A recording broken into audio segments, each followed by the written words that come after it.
بسم اللہ الرحمن الرحیم۔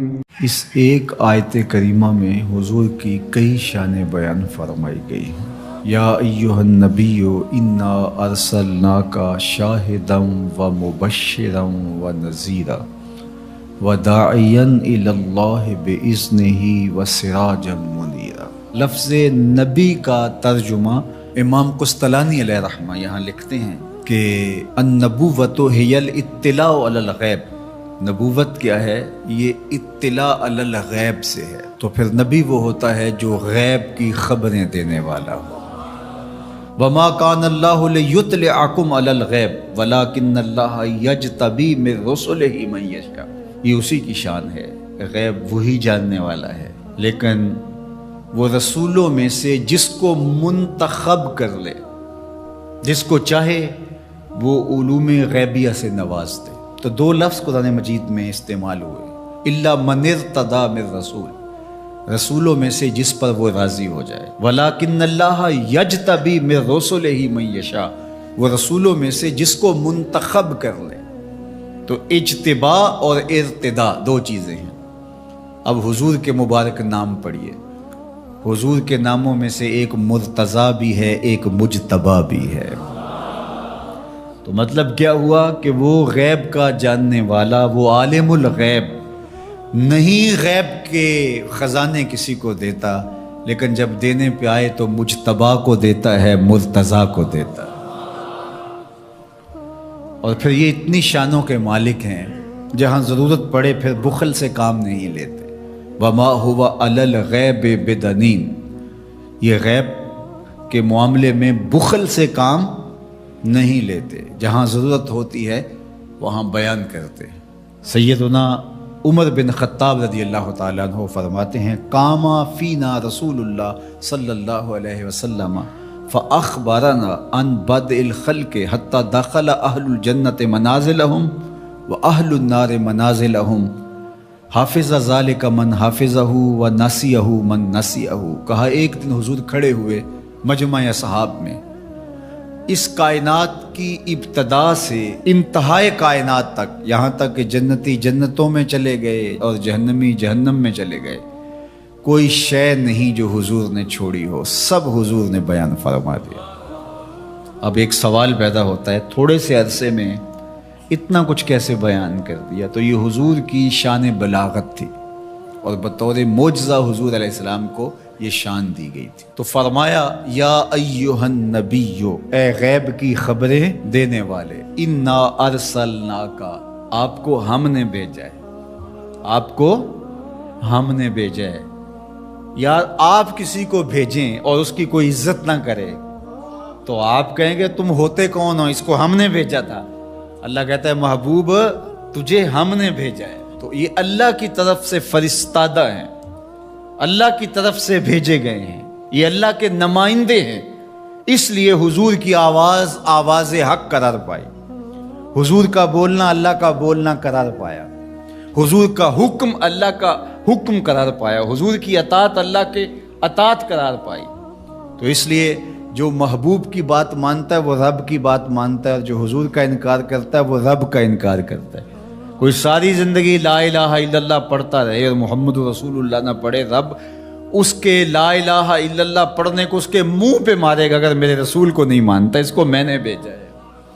تو کہا انا ارسلناک شاہدا و مبشرا و نذیرا، آپ کو شاہد بنا کر بھیجا ہے، آپ کو مبشر بنا کر بھیجا ہے، آپ کو نذیر بنا کے بھیجا۔ شاہد کا کیا معنی ہے؟ اتفاق تو ہوتا رہتا ہے مجھے بھی آپ کو، جب کوئی فوت ہو جاتا ہے تو جنازہ پڑھتے ہیں تو کیا اس میں بولتے ہیں اللہم اغفر لحینا و میتنا و شاہدنا و غائبنا، اللہ جو حاضر ہیں انہیں بھی بخش دے، جو نہیں آئے انہیں بھی بخش دے۔ تو شاہد کا کیا معنی ہوا؟ حاضر۔ امام راغب الاصفہانی جو کہ لغت کے امام ہیں اور مفردات قرآن میں قرآن مجید کے الفاظ کی تشریح کرتے ہوئے لفظ شاہد پہ بات کرتے ہیں، تو وہ کہتے ہیں کہ الحضور مع المشاہدت اما بالبصر او بالبصیرہ، کہ شاہد کا معنی کیا ہے؟ حاضر ہونا مشاہدہ کے ساتھ، چاہے بالبصر چاہے بالبصیرہ، آنکھوں سے دیکھ کر کے مشاہدہ کرنا یا اللہ کی دی ہوئی باطنی قوت سے مشاہدہ کرنا، تو کہا یہ ہے شاہد کا مفہوم۔ اور حضور علیہ السلام کو میرے رب نے شاہد بنایا ہے، میرے رب نے شاہد بنایا، تو حضور کی نظروں سے کچھ پوشیدہ نہیں ہے۔ آقا کریم نے ارشاد فرمایا، یہ بھی صحاح کی روایت ہے، ان اللہ زوال الارض فرأیت مشارقہا و مغاربہا، اللہ نے میرے لیے زمین کو سمیٹ دیا، اور ایک روایت میں ایسے کر دیا جس طرح میری ہتھیلی ہوتی ہے، میں پوری کائنات کو یوں دیکھ رہا ہوں جس طرح کوئی اپنی ہتھیلی دیکھتا ہے۔ تو فرمایا کہ اللہ نے میرے لیے زمین کو سمیٹ لیا، اور میں نے مشرق بھی دیکھ لیے، میں نے مغرب بھی دیکھ لیے۔ تو زمین حضور کے سامنے ہے جس طرح ہتھیلی ہوتی ہے۔ انی ارا ما لا ترون و اسمع ما لا تسمعون، فرمایا جو میں سنتا ہوں وہ تم نہیں سنتے، اور جو میں دیکھتا ہوں وہ تم نہیں دیکھتے۔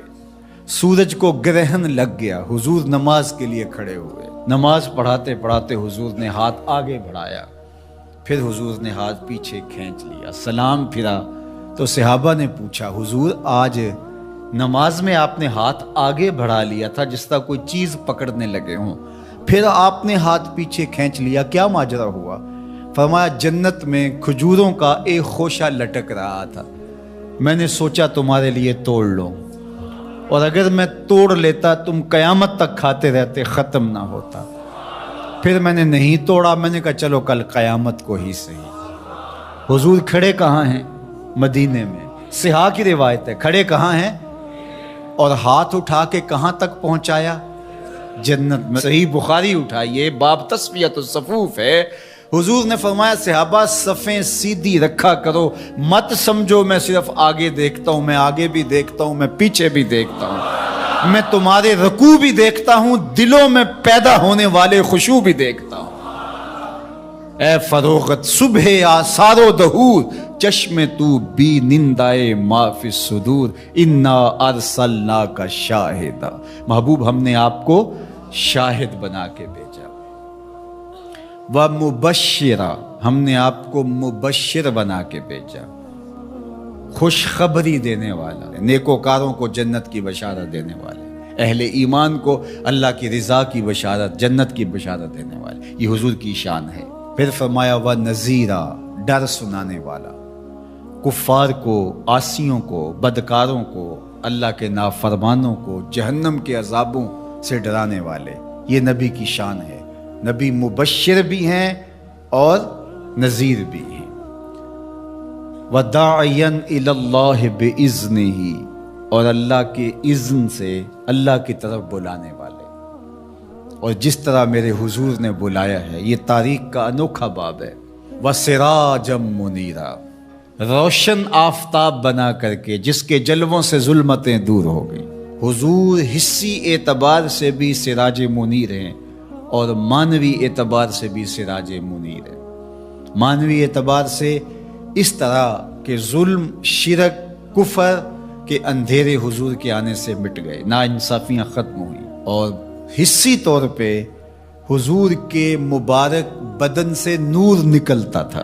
تو ذرا اس آیت کریمہ کو دیکھیے، ایک آیت میں حضور کی عظمتوں کے موتی پروئے ہوئے۔